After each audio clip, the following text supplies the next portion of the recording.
this is the one, this is the input. So this was if say Scott had something on the computer that we wanted to do. Okay, my mind was on a totally We different. could just go right into channel. Now, what we talked about, I think is a good idea. I think we should get like a small patch cable, like a 3-foot one. We could actually just have it out here. Probably the biggest thing is that we have 10 going to 4 light. And what is, I mean, what is the name?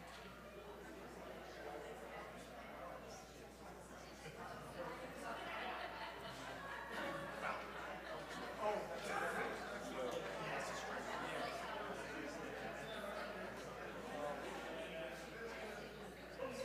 so those will all, we want those to be basically. Basically, Bluetooth one would be. it could go anywhere. That's fine. It doesn't even have to stay plugged in. It's just when we what we do. But like I said, something like this, they're not using it, but if they were doing a slideshow and they wanted sound, then Bluetooth here to here, you don't have cables running. After all that stuff. I need to touch base with you, Grace's. Oh, see, you have just another one of these.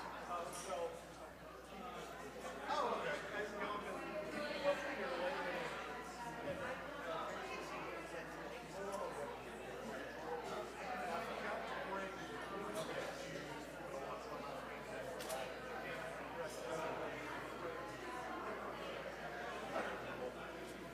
I meant to drink it.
Good morning, everybody. Good morning. It's wonderful to see you this morning.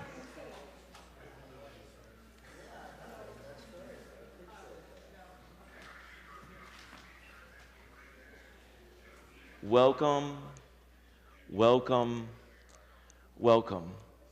There are so many good reasons for you not to be here today. Rain has come and is coming.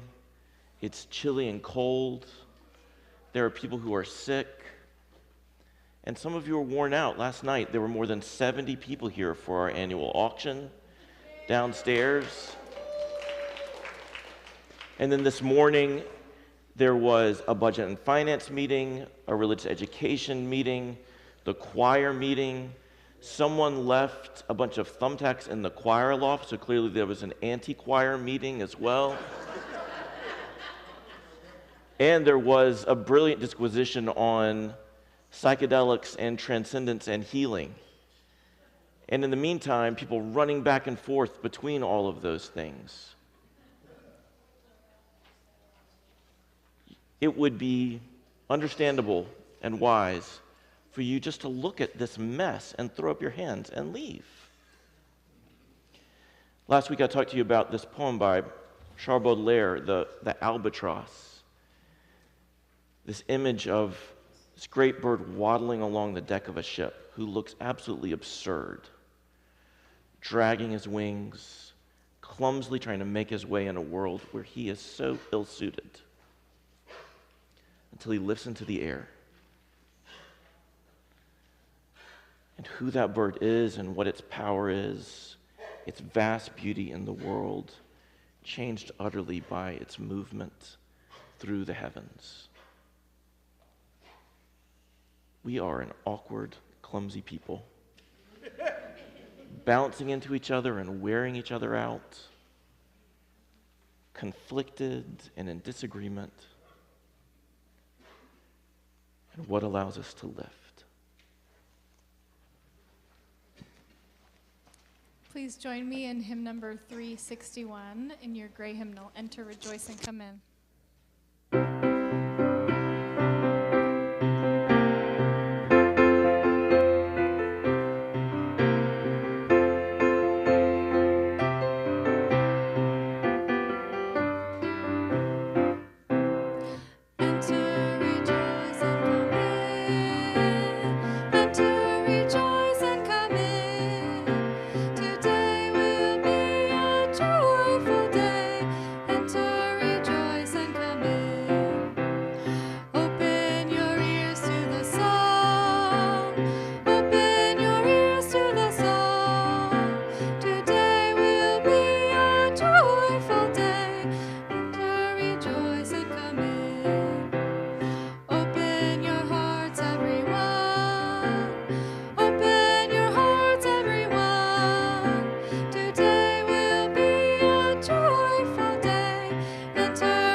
My name is Gail Stevenson, and I serve as treasurer on the Board of Trustees of the Unitarian Universalist Church of Spartanburg. I'm delighted to welcome you all here this morning, whether you are here at UUCS or virtually. This is a welcoming congregation where everyone is welcome just as we are. If you are visiting with us this morning, we would love to meet you and to share more about the life of this congregation. Visitors' cards may be found in the pocket in the back of the chair in front of you. Please feel welcome to fill out one and place in the offering plate during the service so we can connect with you. There are many important announcements on the sheets titled Connect at the back of your bulletin this morning. Please open your bulletin to see all that you can be a part of. Our auction last night was a huge success. And as a treasurer, I'm like, yay! Thank you, everyone who made it so wonderful. There are still many events and meals you can sign up for. See Amanda Richardson, Lee Jenkins, or Virginia McLean for in the fellowship hall after the service to join in the fun. Next Saturday, November the 18th, will be the culminating meeting of our Mission Vision Covenant process. Everybody come. Bring something for the potluck and stay for the ice cream. We will gather, ice cream. We will gather in Wild Hall at 10 a.m. to 3:30 p.m. to share our future together, so please do come. And Sunday, November 19th, the choir will host a potluck and jam session in Wild Hall. For all musicians of any voice or instrument, bring yours and come as well. Thank you for making this a place of care and kindness for every one of us. Thank you for making this a place of joy.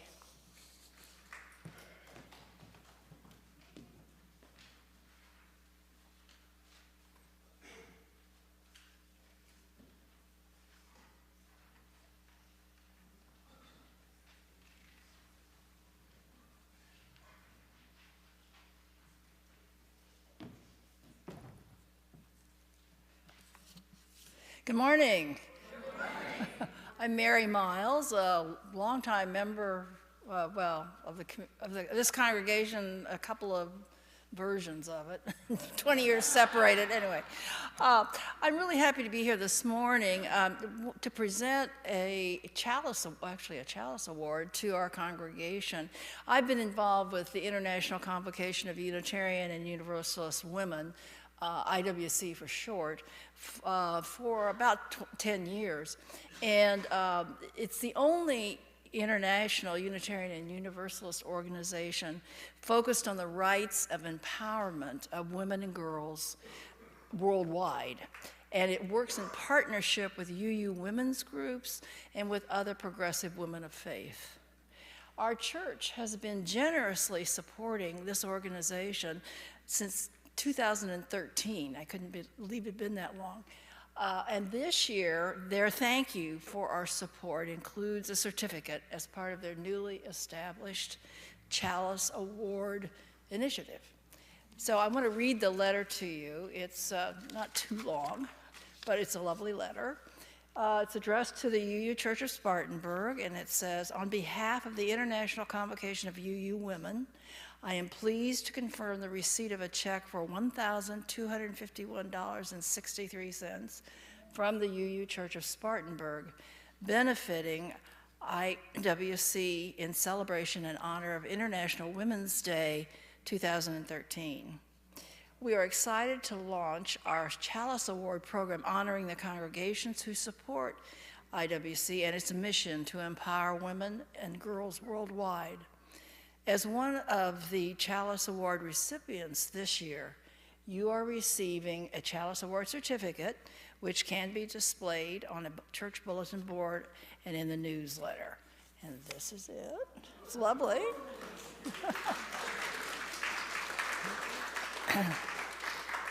In Unitarian UU and other communities in Bolivia, Guatemala, Hungary, India, Kenya, the Philippines, Romania, Ukraine, and the U.S., there are so many many stories of positive changes, a powerful recognition that our global work of advancing equity for women and girls is vital and effective. Thank you again for your support. With kind regards, Kim Korch, who is president of the International Convocation of UU Women. I'd like for our congregational president, Mel Fritchie, to come forward so that I can present to her this award on behalf of the congregation for your long and generous support.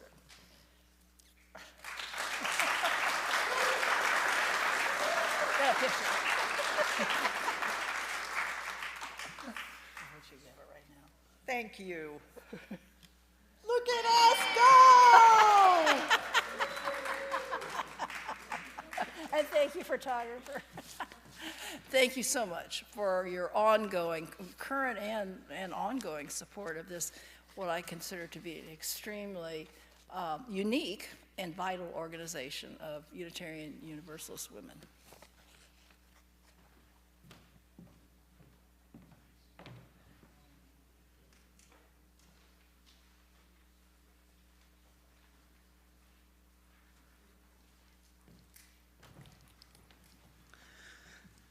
Good morning. I'm Paula Swaney.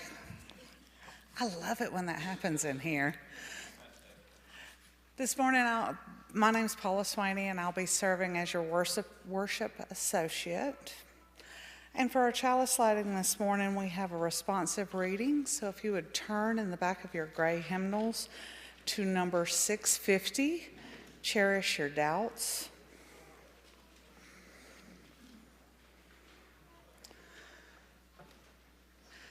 And I will read the regular text, if you'll respond, please, with the italicized.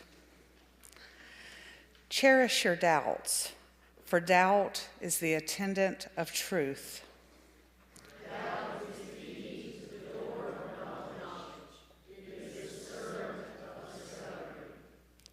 A belief which may not be questioned binds us to error, for there is incompleteness and imperfection in every belief. Doubt is the touchstone of truth. It is an acid which Let no one fear for the truth, that doubt may consume it, for doubt is a testing of belief.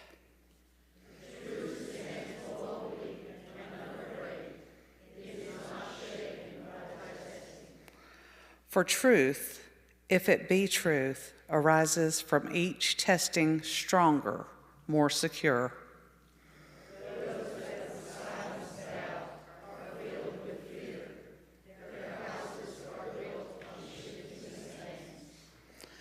But those who fear not doubt and know its use are founded on rock.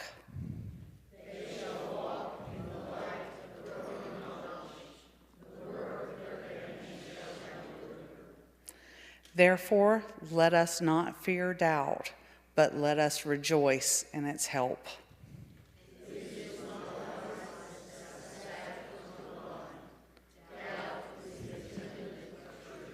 Thank you. Please join me in hymn number 298 in your gray hymnal.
Every action we take, every conversation we have, every event of our lives sends ripples out into our world.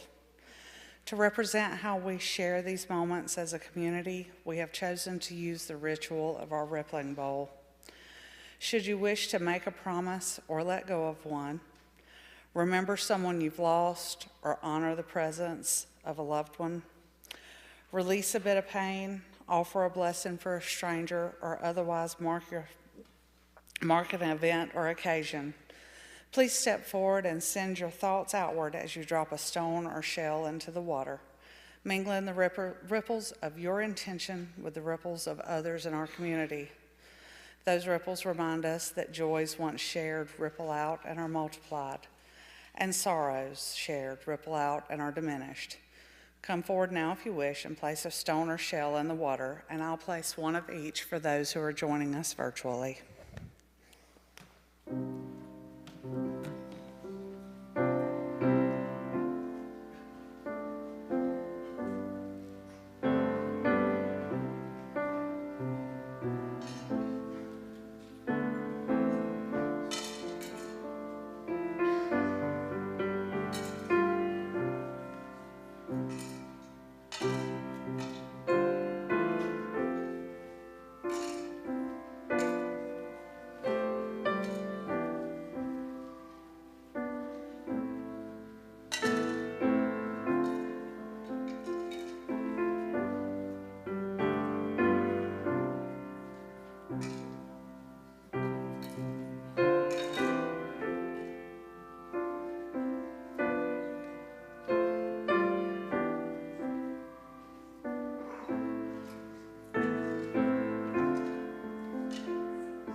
Good morning. If those of you who will be joining us as new members this morning will make your way up here with Scott and me. We had a great Sunday, and this morning we have the pleasure of welcoming our new members. I'm obviously not Deb Williams, and I can promise you that she would rather be here with us today than where she is. She is not feeling well. But path to membership and the welcoming of new members are two of her very favorite things. So I know she is here with us in spirit and probably watching us online. Look at all of these beautiful people.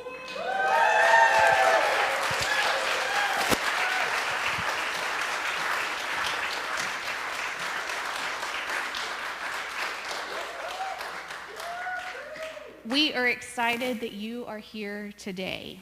So I'm going to introduce you. If you would like to say a few words to the congregation, you are welcome to, but you do not have to. So we will go through that, and then you will meet Scott here to sign the membership book, okay? My name's Taffy Rook, and thank you. We just moved here from St. Augustine, Florida. I was an accompanist at the UU Church there for 18 years, but I like the landscape in many ways here much better. Especially this place, especially this church.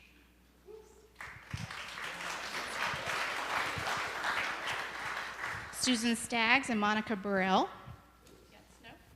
I'll just say, thank you for having us. Just want to say it's good to feel connected again to people. Chris and Anna Gallman. I just wanted to say thank you all for being welcoming and such a loving congregation. I think we finally found our home and our people, and I'm so happy to be like, that's my church, that's my family.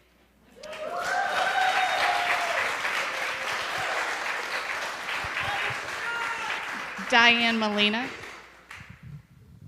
I'm glad to be a member of UUCS. I was a member of Unitarian churches up north since I was 25, so I have another new home. Thank you. Christine Eckerfield and Craig Cunningham. Okay. No, we're pretty new to the area, and we're just really happy to be here. Carson and Liz Rogerson. Thank you for allowing us to become a part of this community. We've been married for about a year, and this is the church we've been coming to mostly. And been years of coming to this church, and I've always been appreciative the strength of the church, the openness, and for the best, most courageous pastor I know.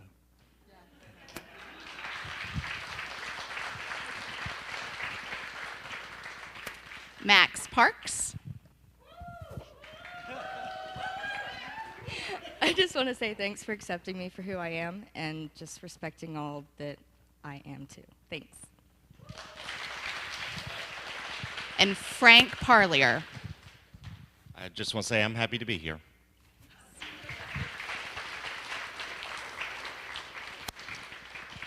I also want to announce Kylie Lennon, who joined yesterday but could not be here with us this morning.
Now, will you all join me in the welcoming new members responsive reading that you will find in the bulletin? Congregation. We, the members of the Unitarian Universalist Church of Spartanburg, joyfully welcome you as once we were welcomed ourselves. We pledge to support you on your journey as we hope you will support us in our own. We welcome you as an equal member of this church and of this Unitarian Universalist tradition.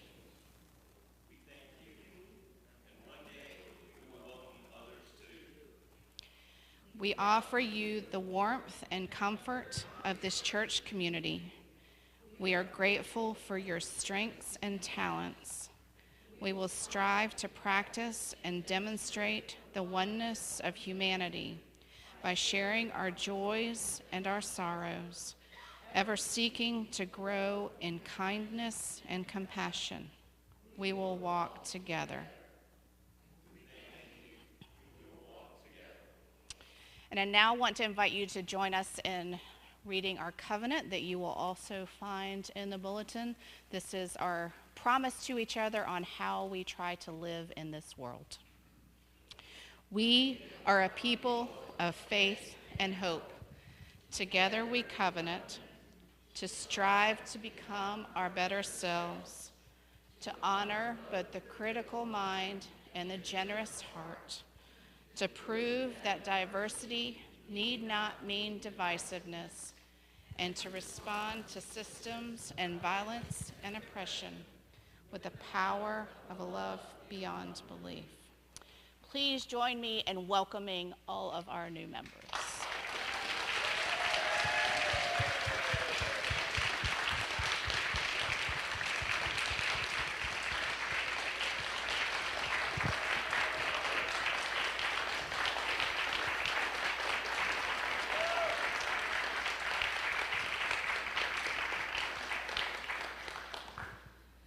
It is now time for the Holy Chaos.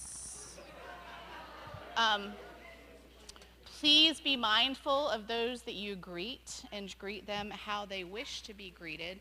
And let's not terrify all of these new members on their first day.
We all contribute to this community with a multitude of gifts.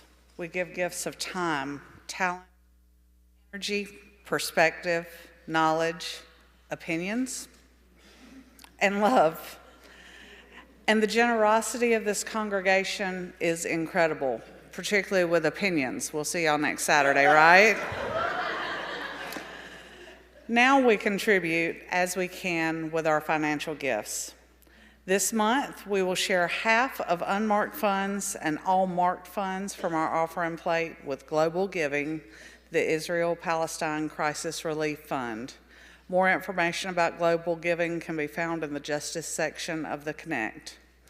And today, even if you're not putting any paper in the plate, as it comes by, please take it, pass it, and know that your presence here today is gift enough.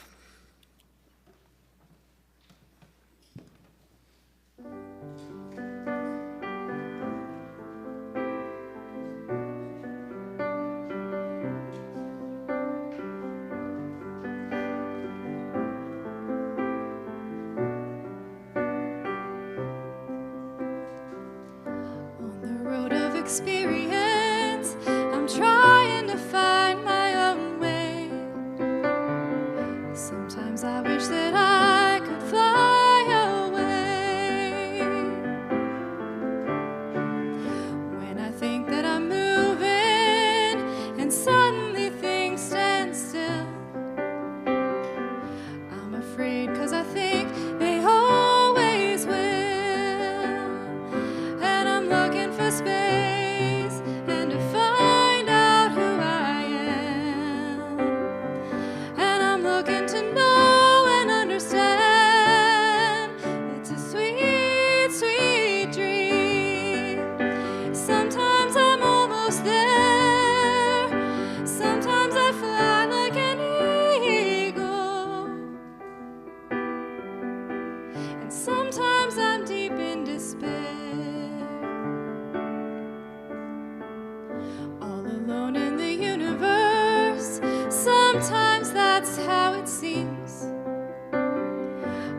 lost in the sadness and the screams.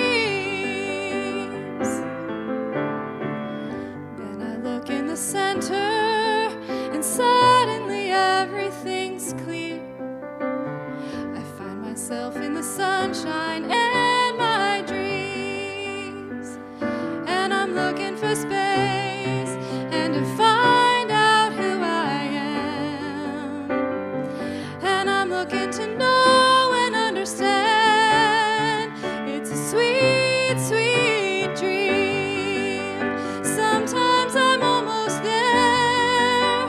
Sometimes I fly like an eagle. And sometimes I'm deep in despair.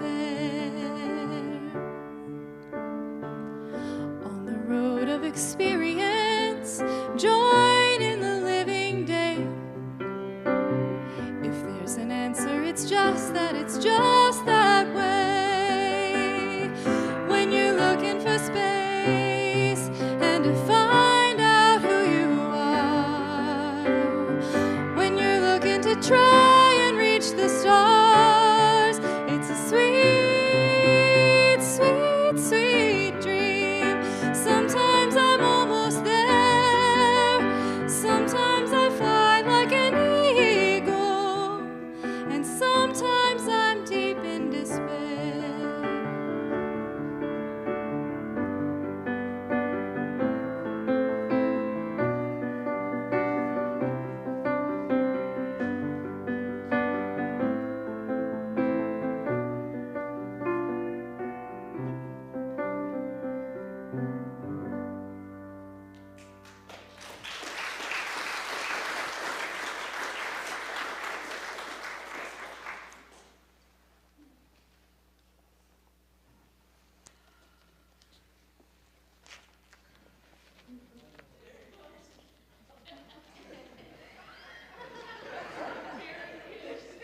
Is that how funny looking I am that you just laugh when I stand up?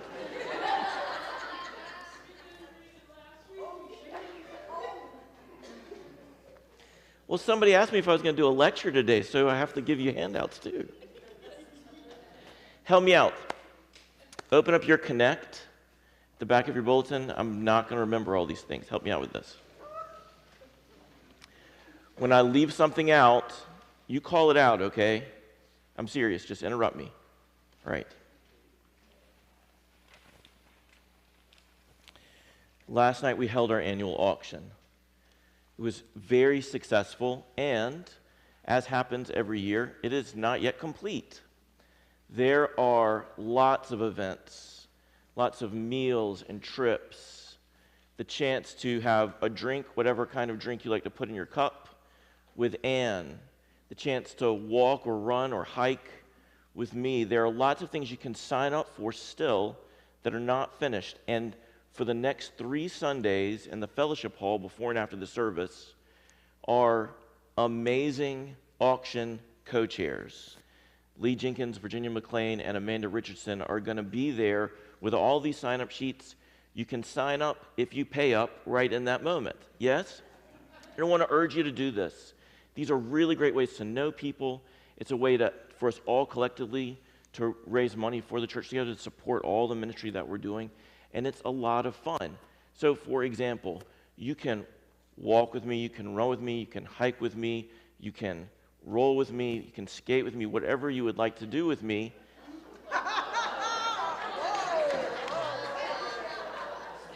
Right, no, that was Mary's sermon topic that we didn't do. No. Yes, why don't we give a standing applause for everyone who did that.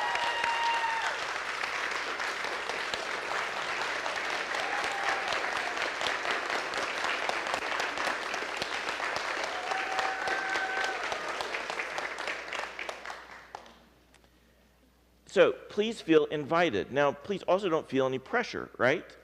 There are many years when I don't buy anything because this is not what I can do with my family at that moment. But as we were able, we do this together. We built something together. It's a lot of fun. So please. Then, next Saturday, November 18th, November 18th, November 18th. NPR says you have to repeat something 8 times for people to remember it. November 18th, November 18th, November 18th. The church wisdom is 7 times, but NPR does better. November 18th, November 18th. Please come next Saturday. Whether you are a member, a friend, a visitor, whomever, please come. Bring something to share in the potluck from 10 to 3:30. For 2 years, we have been in a visioning process. And we are almost at culmination. And on Saturday, we're going to work through all of our mission objectives together. Please come. Then the next day, November 19th, the choir is hosting another potluck after the service. And if you're a musician or you like to sing or just like to play your kazoo, yes, maracas, whatever you like to do, then bring something and join in the choir's open invitation just to have a jam session and to eat together and to enjoy being together. Yes? And then on Thanksgiving Day, there is another potluck that is such a wonderful event. If you are looking for a place to be on Thanksgiving Day, your church family is a place where you can be, and you don't have to be a member. We hope that you're a friend of one kind or another, but you just come. You can bring somebody with you, bring something to add. Rick Honnenberg and Ruth Stanton, and I can't remember who else. They're in the Connect. Folks are organizing this. It is a wonderful way to celebrate Thanksgiving. Then on December 3rd, we will celebrate Teddy Bear Sunday, which is an annual celebration begun a number of years ago now. It's become an annual tradition where we invite you to bring new or gently used stuffed animals, not only teddy bears. This probably hasn't even made it in the Connect yet. And we donate those as a congregation through Project Rest, previously Safe Homes Rape Crisis, and through the Children's Advocacy Center and or Hope Center for Children, and through our city public safety. These are stuffed animals that are used by social workers and by our officers for when children are displaced from their homes, to give them a small source of comfort as they go into a cold world and a major change in their lives. It's a small act of compassion that we try to participate in every year. And also on December 3rd, also not yet in your Connect, Peggy Hamrick is going to offer a class. Yes, you said you would. A class after the service on making it through the holidays, if holidays are tough. And once again, food is invited. So that and all the more. Now, all of these potlucks, speaking of things that you can do together, you could say that this is the church where we come to get lucky, right? Don't say that this is the church where we come to get pot. We've had to deal with that too. This is the potluck. Bring some food to share and enjoy all of this life and activity together, all of these things. Now, I talked about things at the start of the service. Gail's already talked about things. Now I'm talking about things again. We could wear ourselves out with all of this.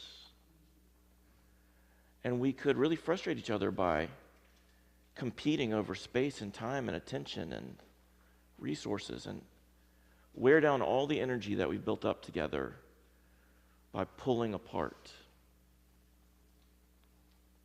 So instead, join with me in silence.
Isn't this a beautiful image projected over my shoulder?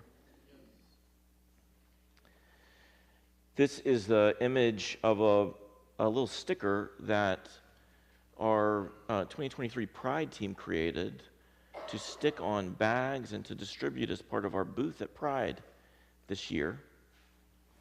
This beautiful image is a silhouette of our congregation with the Grimke mural, the mural that commemorates the 19th Amendment and the work of the Grimke sisters and our awareness of the importance of intersectional justice, not for one group or another, but working for justice for every one of us and all of our differences.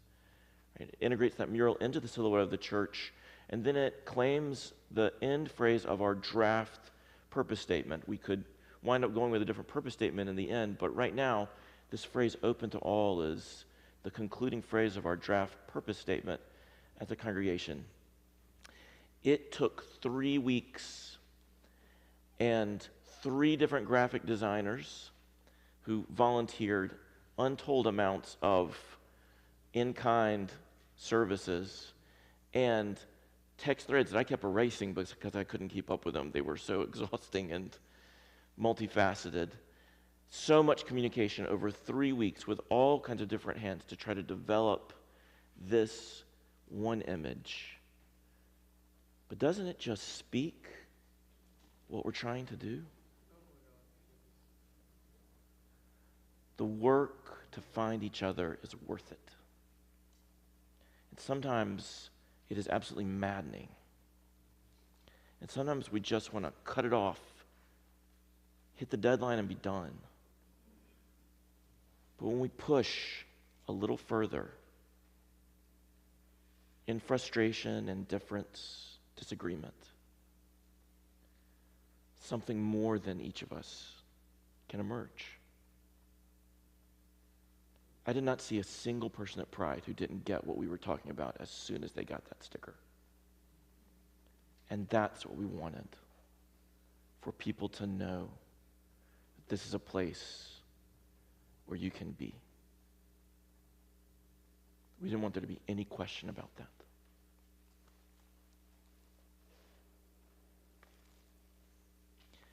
Last week, we talked about the Unitarian and Universalist traditions, how different they are and how they try to find each other. Now, what you're looking at are little hand drawings, and they are almost illegible to me. So to you, I'm sure they are. But you have something on the front of your bulletin that will give you a little guide, so please feel welcome to use that. This that I'm sharing with you is not something that I've heard taught in a class. It's not something that I've read in any book. In the courses in UU Polity and History, I've not heard a professor talk about these things in the ways I'm going to talk about. What I'm talking about with you today, and over the course of this month, emerged from a little class at 9:30 on Sunday mornings here. We realized last winter that we had a whole lot going on in our learning, in our education, but not a lot of awareness of what was going on. So we just started to put it on a calendar and announce it. And we saw a big bump in participation, and we realized we were doing a lot. But that 9:30 on Sunday morning's time slot was pretty much empty. And so we started to do some classes. And one was in UU Theology and History. It was attended usually by about 3 people. And sometimes we looked at each other and wondered, why are we doing this? But even that small group generated really rich discussion. And there were things that emerged from our different experiences and views and learnings that we had that brought out some insights I'd never heard anywhere else. Mary Miles was a part of that group. And when we had worked through a lot of the material, she said, this needs to be a sermon series. And so she and Don asked that this be something that we spent some time on together as a congregation from last year's auction. This is their request, to talk about this strange dynamic in Unitarian and Universalist thought and practice. And last week, I talked about how these two radical Protestant traditions both responded in New England to Puritan Calvinism, saying, if you're going to claim there's a loving God, you've got to really act like that God is loving. Both in our theology, how would a loving God ever leave anybody out? And in our ethics, why would we ever leave anybody out? And these two traditions, in two very different ways, developed a parallel trajectory, not believing or thinking the same thing, but both working from this commitment to radically inclusive love. And you can see on this little timeline, in 1793, the Universalists formed a formal association to advance their work. And they are characterized by being pretty much never with any money and out in the countryside and propagating lots of tiny rural congregations, spreading this message of universal salvation, God's love for everybody without conditions or limit. And the Unitarians, meanwhile, went super intellectual, super academic, super urban. In cities, they accessed great resources and developed institutions of learning and social activism. And they advanced the idea that we must be for one another who we would want God to be people of radically inclusive love for each other. And in 1825, they formed as a formal association. And for the next century, these two organizations ran side by side, often bickering with each other, taking little pot shot each other, lucky shots at each other, whatever you call it, right? Critiquing each other for their very close cousinly theologies, still in a way miles apart. And then a hilarious thing happened. hilarious in the context of massive global crisis.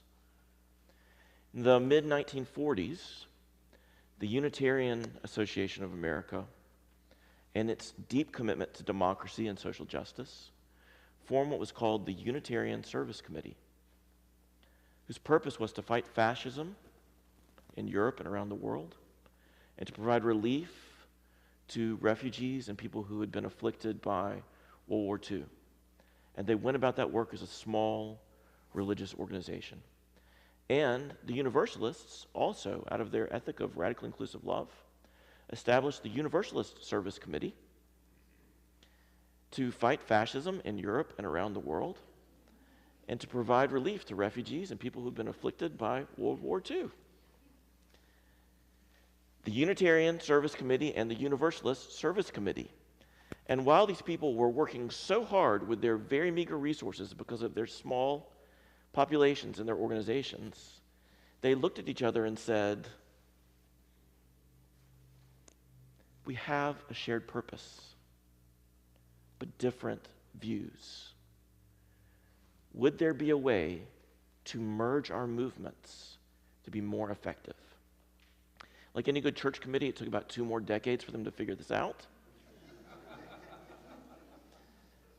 But in 1961, there was a merger of the Unitarians and the Universalists to combine forces, acknowledging that the ways in which they came together were not the same. They didn't have the same view, but that there was value in working for shared purpose. And there's an important question. Can this work? Can it work for these folks to try to work together? Well, I can tell you that based on the conversations I'll have with folks between this Sunday and next, it's a question in my mind sometimes too. Can it work? Can it work? Because we have people in this congregation who fit pretty well in a broad universalist framework. The love of whatever power is divine is for everyone. No question, no condition. And then we've got folks that say, what divine power are you even talking about? Right? Uncomfortable even with the word spiritual because it just seems too fuzzy, too vague. And on the other hand, folks who want us to take action and make decisions together as human beings, to use crisp, clear-cut reason to chart our way forward, and they lead us. And others of us who look at that and say, yeah, but you got to think with your emotions too, right? Reason's all based on experience. And what about intuition? And what about the unexpected? Very different approaches, very different worldviews. But did you hear that list of things that I named right at the start of this meditation? Enormous power in merging our energy for shared purpose. Not an easy marriage, but I think a wise one. A marriage of difference. It yields remarkable results, even when it drives us into frustration.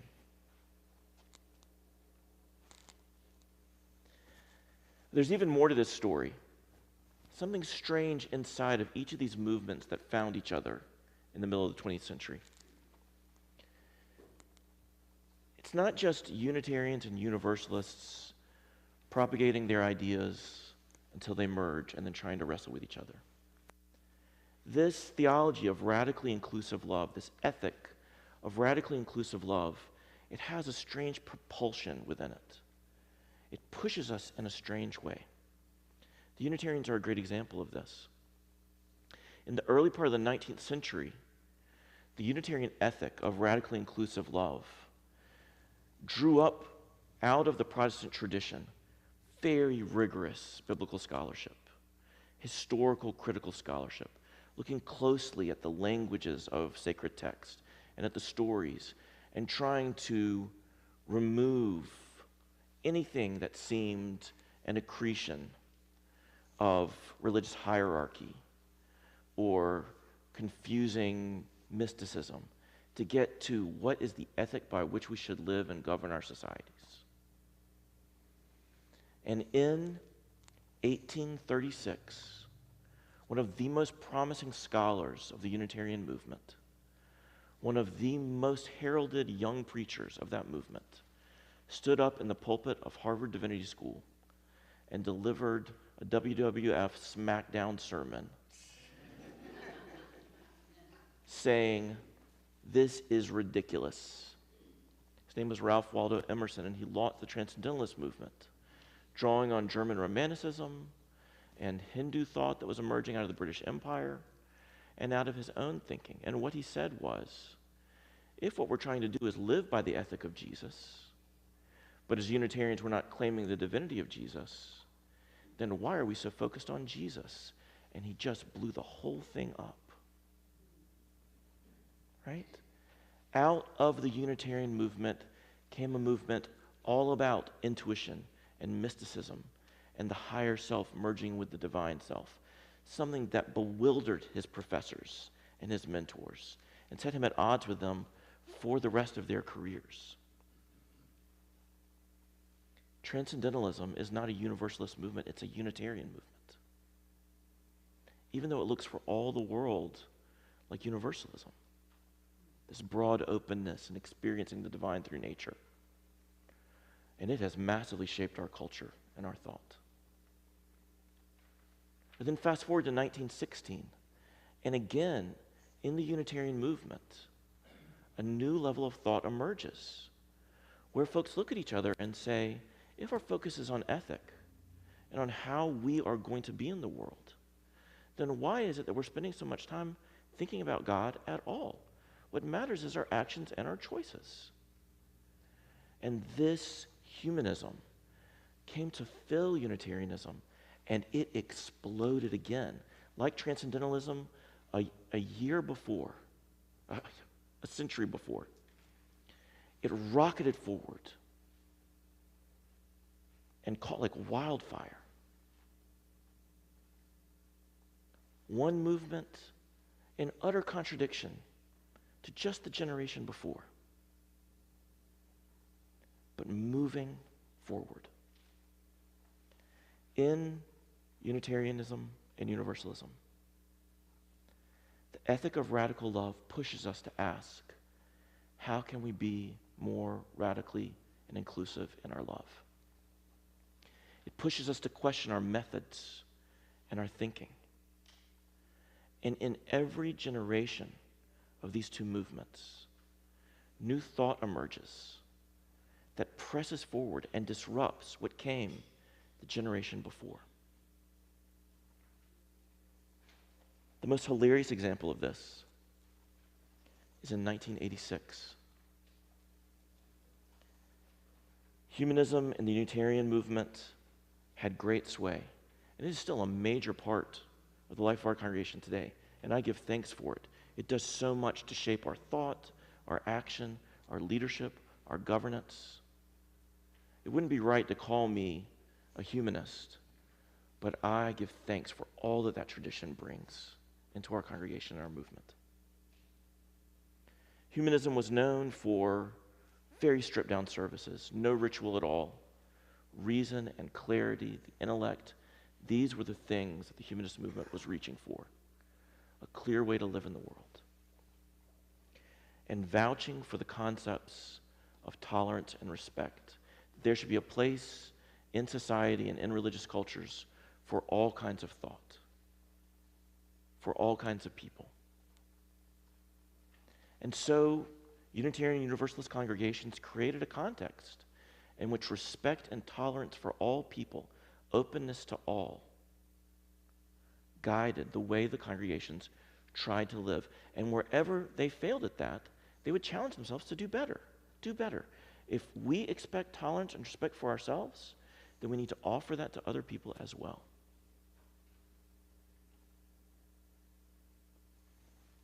So that in 1986,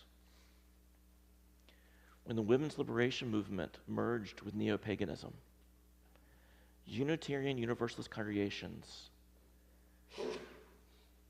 became an open and welcoming place for people devoted to ritual and fascinated by the mystical, recognize the divine in the feminine and in the androgynous, and crashing into the clear, reasoned, humanistic world of Unitarian Universalism mid-century came women's liberation, Wicca.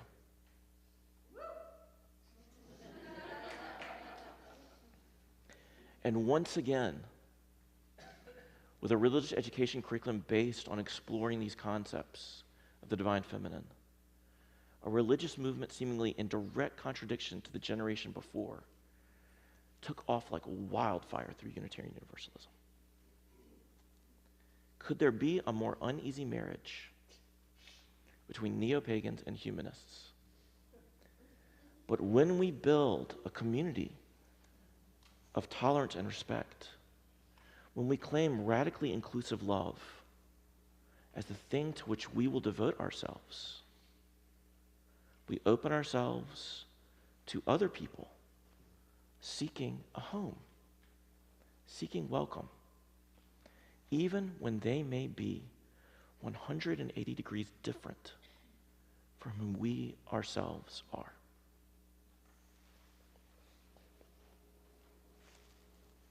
So look at the bulletin in front of you, that picture.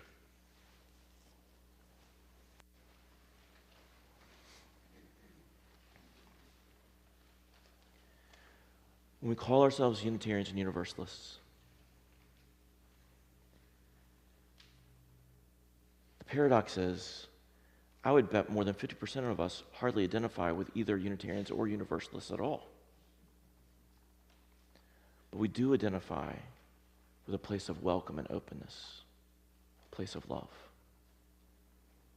And uneasy as it may be, we find here together a place where no matter how offbeat or contradictory your views may be, no matter how orthodox or unorthodox compared to anyone else's views your worldview may be, our commitment is to welcome one another.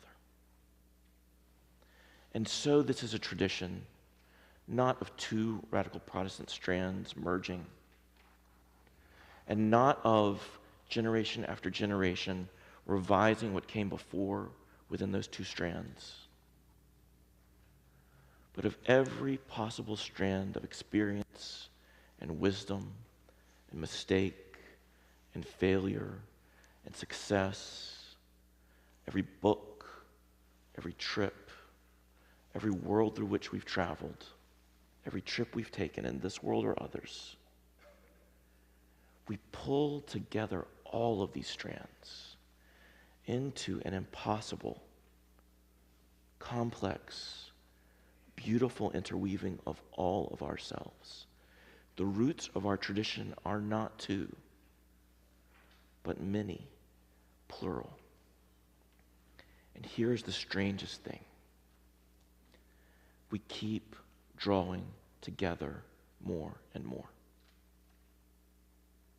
I come out of a Presbyterian tradition.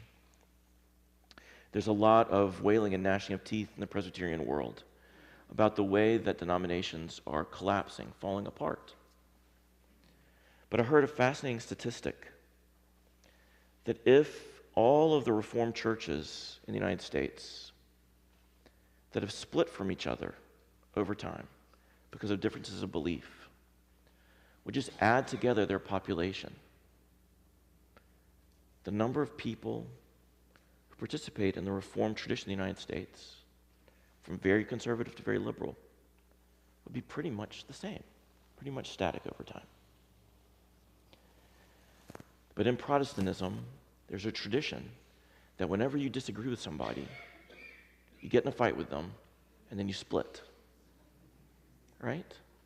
There are 600 churches in Spartanburg County.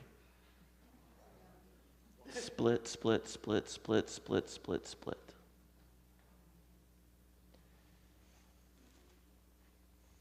We are weirdos.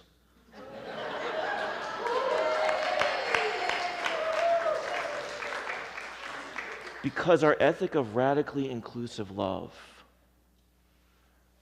insists that we will strive our very best to welcome each other, even when, oh my God, you think, what? And we don't need to act like it's easy. It's not. We have trouble even coherently organizing a new member welcoming ceremony. It's not easy. It's often awkward. But look at how beautiful this interweaving is. Look at the beauty of this image. This is a picture of us. Right now, our denomination, the UA, is wrestling with multiculturalism, with white supremacy, with being anti-oppressive. It's been wrestling for more than 20 years with that. And this is the question that we're asking. Can we expand ourselves beyond this tradition and this tradition, or a little bit of this tradition? Can we learn from every one of us, continuously evolving into something so beautiful?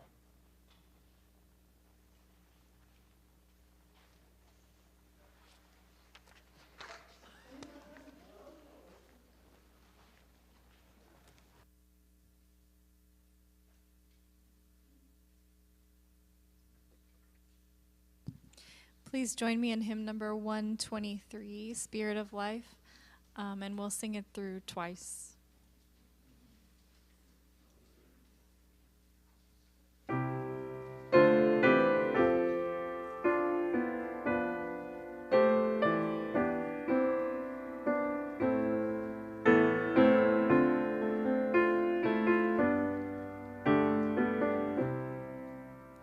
Spirit of life, come unto me.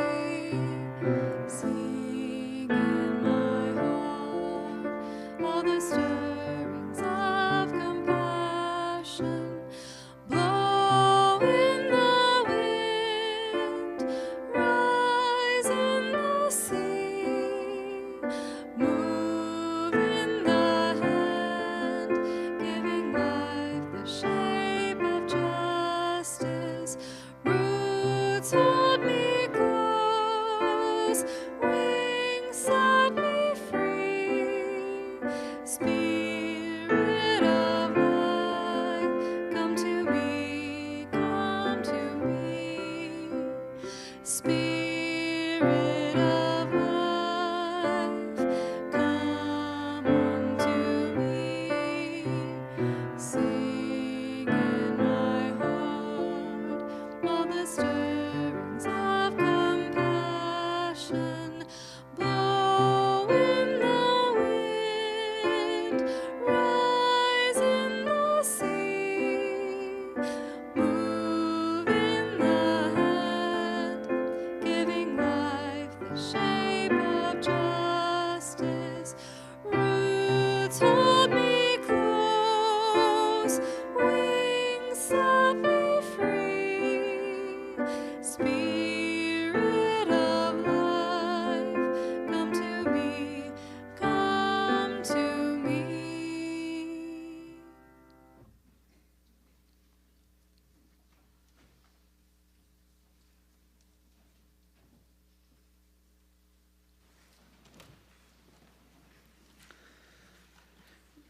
To extinguish our chalice this morning, we have another responsive reading. We've done a lot of responsive reading this morning, but it's pretty appropriate. We're a responsive community, both in the world and to Scott's humor.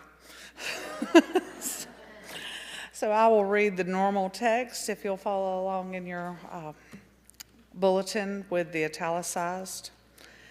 In this world, there have always been many opinions about faith.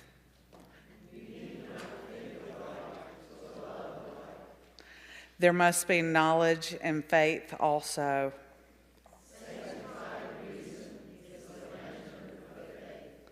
Religious reform can never be all at once, but gradually, step by step.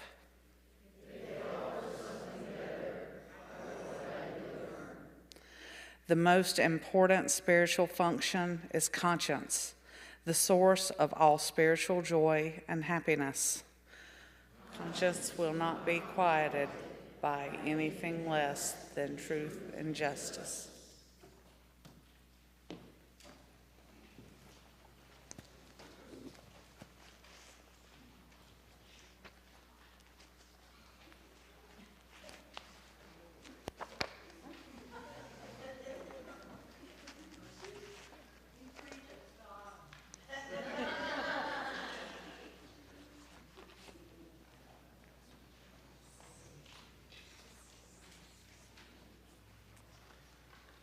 November 18th, November 18th, November 18th.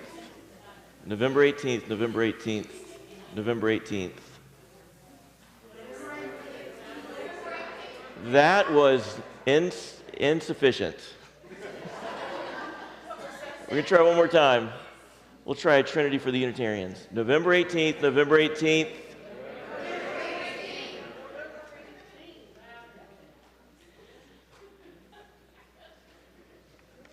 This is a list of the mission objectives that we will look at on Saturday together. Whether you're a member, a visitor, a friend, come. Come get lucky with us at our potluck. Now, I've heard some fear about this.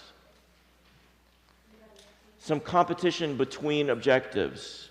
What if what I want doesn't get chosen? Why are they saying we need to do this? We already do it. I don't know if I want to participate because I don't know if I'm going to get what I want. Is that our tradition?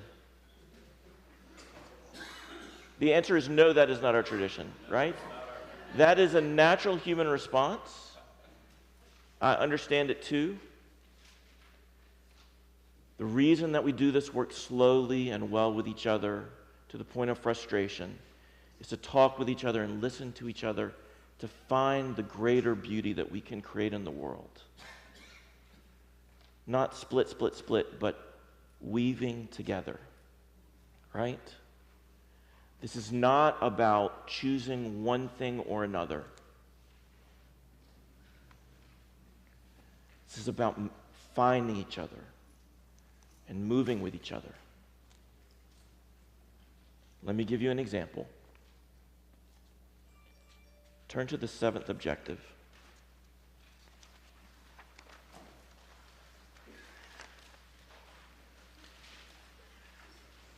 There's been some concern. What if social justice doesn't get chosen? I love social justice. We do so much social justice.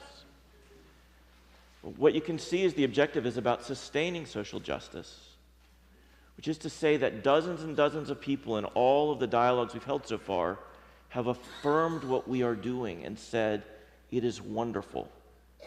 How do we continue? And that this is not about creating a million new social justice things, is an affirmation of what we do. In the middle of the page, you can see the word partner. Right? Partner with other organizations. And when I saw that, I thought, for 4 years, our whole social justice strategy has been partner. We don't work with anybody that's in partnership. Why are we being told to partner? We already partnered. That's the whole thing that we do. But I have to have the humility to realize we haven't communicated that with some folks. They need to know that. So it might not be that we need a bunch of new partnerships, but that we need to draw everybody into the partnership more. Right?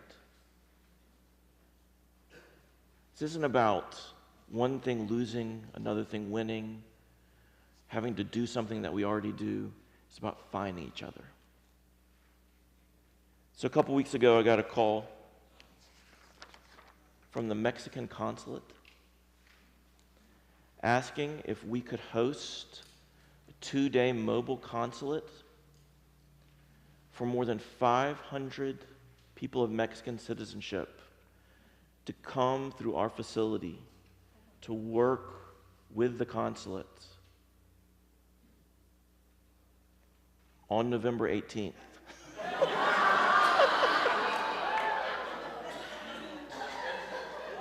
I struggled for days. If you turn to the second objective, right at the same place where partnership is on the seventh objective, there's another P-A-R word. What is it? Parking. Now turn to the fifth objective. No, I'm sorry. Skip that one. Go to the sixth. All about communication, being interconnected. And I thought, if we have the Mexican consulate here at the same time they're trying to do this MVC process, I think we'll just crash the whole system. I think that will be my last day working for the UU, right? So we said, we're really sorry, we can't. We don't have the capacity for both of these things, right? But we have a partner that's asking about our parking, and we're needing to think about how to communicate with each other. So that objective 4,